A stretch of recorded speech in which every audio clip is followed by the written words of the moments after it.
think there's an element of the debate that hasn't been sufficiently discussed, and that's the question of China. China came up over and over and over again in debate in terms of trade.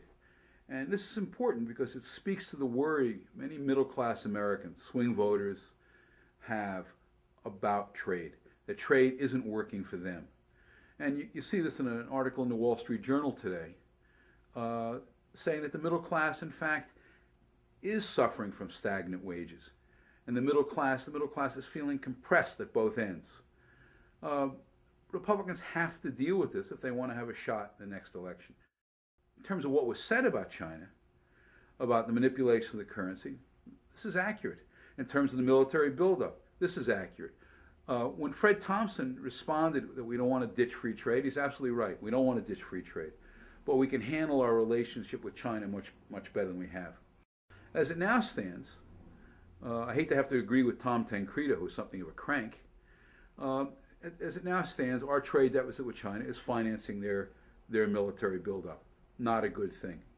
The other way China came up in the debates was Chinese foreign policy, which is just morally abhorrent. China standing behind the Iranian nuclear facilities, China standing behind the dictatorship in Myanmar, China standing behind a horrible regime in Sudan, and preventing any effective action over Darfur. China is an enormous problem, and it didn't get enough coherent attention in the debate or nor in the discussion of the debate that followed.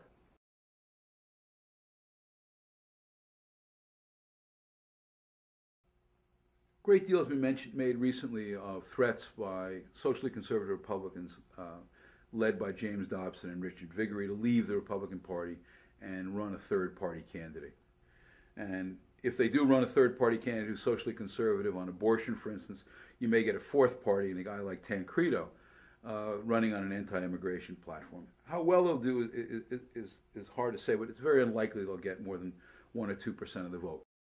Socially conservative Republicans have been apoplectic really since the late 90s. In the late 90s, both Dobson and Viguerie talk about the complete failure of their moral program, the way they feel the Republican Party has failed them, and they begin to talk about the fact that they think there is no moral majority, that America is hopeless, and it's time to retreat back into their own enclaves.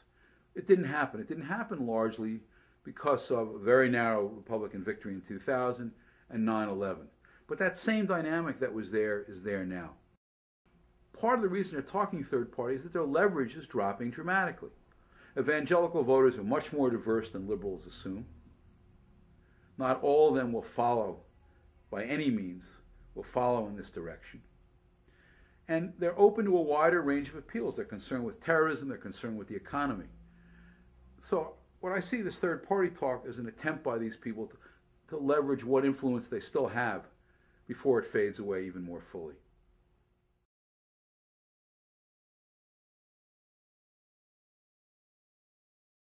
The most interesting new book I've read recently is by a man named Matthias Kunzel, a German historian. It's called Jihad and Jew Hatred. And what it does is it shows how tightly the development of Islamism, as we know it today, and Nazism were in the 1930s. It shows how the Nazis were a profound influence on Hassan al-Banna, the founder of the Muslim Brotherhood, of which Al-Qaeda is an offshoot, and on the Grand Mufti of Jerusalem, the founder of the Palestinian political movement. Both men, Hassan al-Banna and the Mufti, were most effective at one thing, killing moderates. What Kunzel does is show how these developments which occurred in the wake of the collapse of the Caliphate after World War I are still with us today.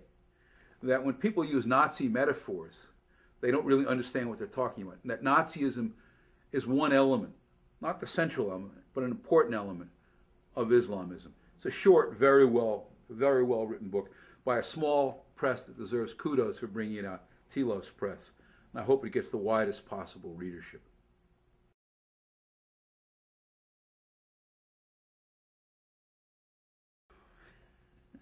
We need new stadiums. The city needs to subsidize new stadiums like it needs a hole in the head, like a Luckham Cup.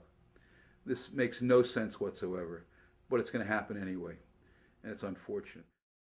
The Yankees and the Mets both have a problem. They're older teams. they haven't done a good job of developing and bringing up younger talent.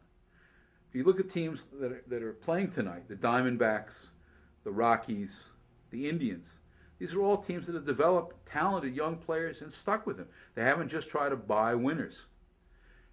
And I think the Yankees and the Mets are going to have to think about what they can do to get a younger, sprier, more energetic roster that can carry them through the season. In the case of the Yankees, of course, in addition, is the pitching question. And if Torrey leaves and takes Mariano Rivera with him, you know, it's hard to see how the Yankees can do very well next year. Oh, why don't we get into this with the threat of a third party, and then we can go from there. Okay, don't say too much bad about Ron Paul, though. Sorry? I'm not even going to mention him at all. I'm joking. No, we don't want to get